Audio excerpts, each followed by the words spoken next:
On Wednesday the 26th of December 1888, the Evening Standard broke the news that another stabbing had taken place in Dorset Street, Spitalfields, in the early hours of that morning, albeit the article actually got the name of the victim wrong. A man stabbed in Spitalfields. During the early hours of this morning, Patrick Banring, aged 25, a bricklayer, was attacked by a man in Spitalfields and stabbed in the thigh. Banring was admitted to the London hospital, while his assailant was taken into custody by the police. As it happened, the victim's name was in fact Patrick Manning, and the story that evolved over the next few weeks is interesting in that it reveals something of the violent nature of everyday life in the district that was still reeling from the shock of the Jack the Ripper murders, and in particular, in the very street where the murder of Mary Kelly had taken place on the 9th of November of that year. The Morning Advertiser, in its edition of Thursday the 27th of December, was able to correct the record as to the name of the victim, but then got the name of the alleged assailant wrong. Regarding the appearances of transgressors over the Christmas period at Worship Street Police Court, it informed readers that the charges before Mr. Bushby at this court were neither numerous nor of much interest. The majority of the 25 prisoners who appeared on the night list were charged with petty offences arising out of the holiday. Henry Buckley, 37, labourer, was charged with feloniously cutting and wounding Patrick Manning with intent to do him grievous bodily harm. Police Constable 7, HR, said that the prosecutor was too ill to attend, and a house surgeon at the London hospital proved that the man was admitted to that institution at 10 o'clock that Wednesday morning, suffering from a stab in the left thigh, the injury being serious. The police constable said that he apprehended the prisoner in the lodging house 39 Dorset Street, where he was in bed, the stabbing having taken place at the adjoining lodging house 37 Dorset Street. The prisoner, when charged, said, "I don't know what you mean. I don't know anything about it." No evidence was given that the prisoner had anything to do with the matter, but Mr. Bushby ordered him to be remanded for a week. The prisoner, as he left the court, said, "I ain't allowed to open my mouth." As it happens, the alleged attacker's name was Henry Buckley, and in that night's edition, the Sheffield Evening Telegraph was able to give a little more detail about what had occurred, this time getting the surnames of both the victim and the perpetrator correct, although the paper did manage to get the attacker's first name wrong. Stabbed in Whitechapel. A serious stabbing affray took place early yesterday in Dorset Street, Whitechapel, and a labourer named Edward Buckley of 26 Dorset Street is now in the custody of the Commercial Street Police on a charge of wounding. The circumstances of the case are somewhat singular. It would appear that a man named Patrick Manning was accompanied by a woman in a cab from Euston Road to 37 Dorset Street, and Buckley, who was an acquaintance of the woman, interfered, ultimately, it is alleged, drawing a knife and stabbing the man in the left thigh. The injured man bled profusely and was taken to the London hospital. The wound was found to be of a serious nature, but it is not likely to cause the man's detention for any length of time. Buckley will be brought up at Worship Street. Buckley was kept on remand for the next few weeks, awaiting his next court appearance, which took place on Wednesday the 16th of January 1889, when more details were given as to what had occurred, and the subsequent report of the proceedings that appeared in the next day's Daily Chronicle presented a slightly different account of the events that led up to the crime. Charges of cutting and wounding. At the Worship Street Police Court yesterday, Henry Buckley, 36, labourer of Dorset Street, Spitalfields, was charged on remand with feloniously cutting and wounding Patrick Manning by stabbing him with intent to do him grievous bodily harm.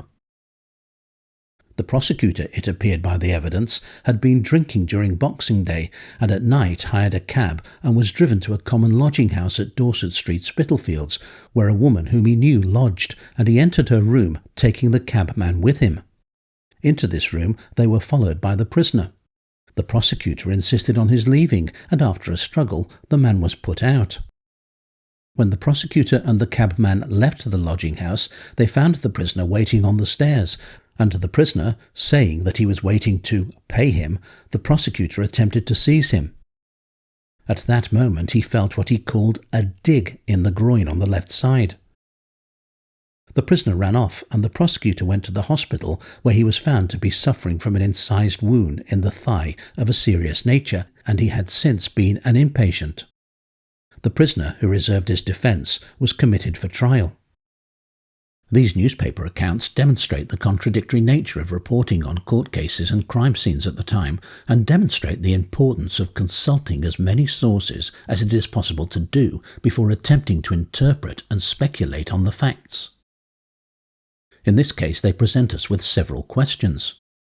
Firstly, if Buckley did, as the Evening Telegraph stated, live at 26 Dorset Street, why was he in bed at number 39 when he was arrested?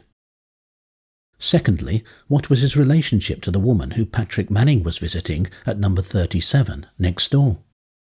The inference that can be taken from the articles is that she was a sex worker, and yet Patrick Manning's actions when he arrived at 37 Dorset Street seem somewhat strange if he was indeed visiting a prostitute.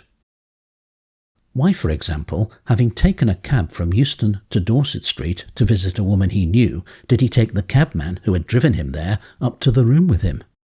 I know hackney carriage men are some of the most genuinely obliging characters you could ever wish to meet, but this seems like going a little over and beyond the call of duty.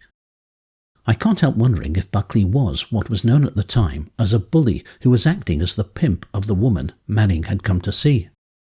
The fact that Buckley had followed him and the cabman into the room and had, to quote the Telegraph, interfered, could suggest that he'd either gone into the room to collect the money for services, or that he was trying to extort or even rob Manning and had received short shrift.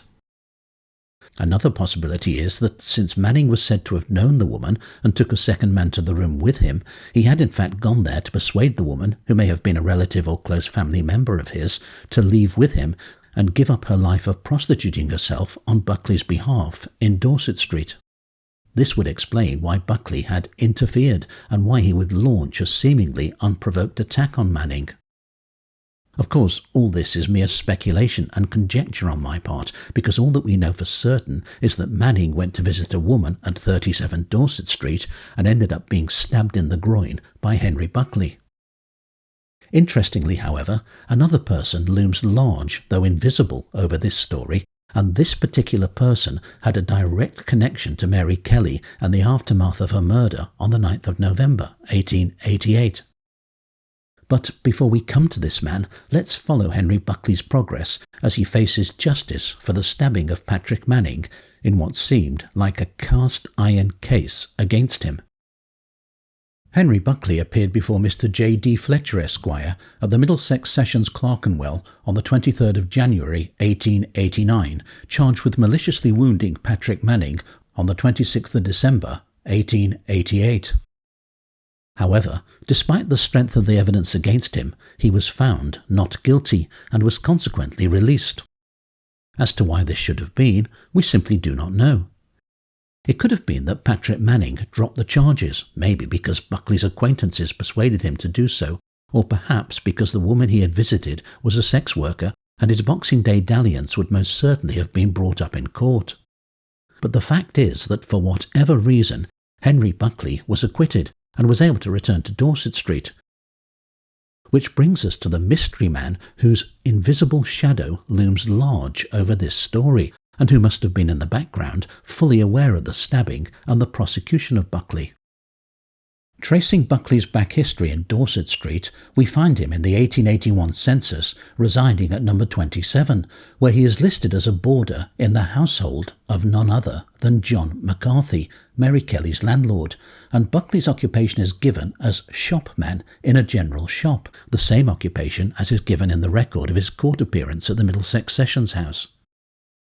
In 1888, John McCarthy owned numbers 26 and 27 Dorset Street, both properties occupying the sites on the opposite sides of the arch that led into Miller's Court, where Mary Kelly's murder took place.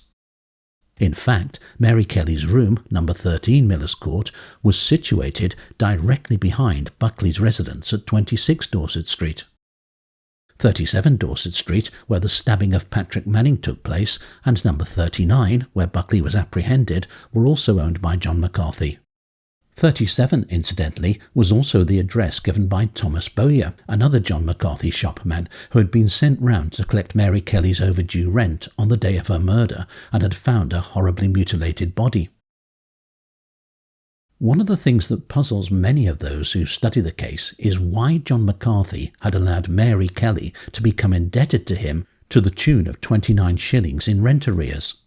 As a landlord who would have been well used to the transient nature of tenants like Mary Kelly, to allow her rent to go unpaid for 6 weeks was to say the least risky, and to be frank, somewhat out of character for a hard-nosed slum landlord, which is what McCarthy almost undoubtedly was. We know from press reports and inquest testimonies that a number of prostitutes rented rooms in Miller's Court, and several of the Dorset Street common lodging houses were reputedly brothels in all but name. Is it therefore possible that McCarthy's leniency towards Mary Kelly's rent arrears was because he was in fact profiting from her prostitution? Of course, if Mary was under the control, or at least the protection of John McCarthy, she most certainly wouldn't have been the only one, and the Dorset Street landlords had a stable of hired thugs who acted as enforcers for them, doing things like collecting overdue rents and ensuring that clients didn't abuse the women who worked for them or skip off without having paid for the service they had received.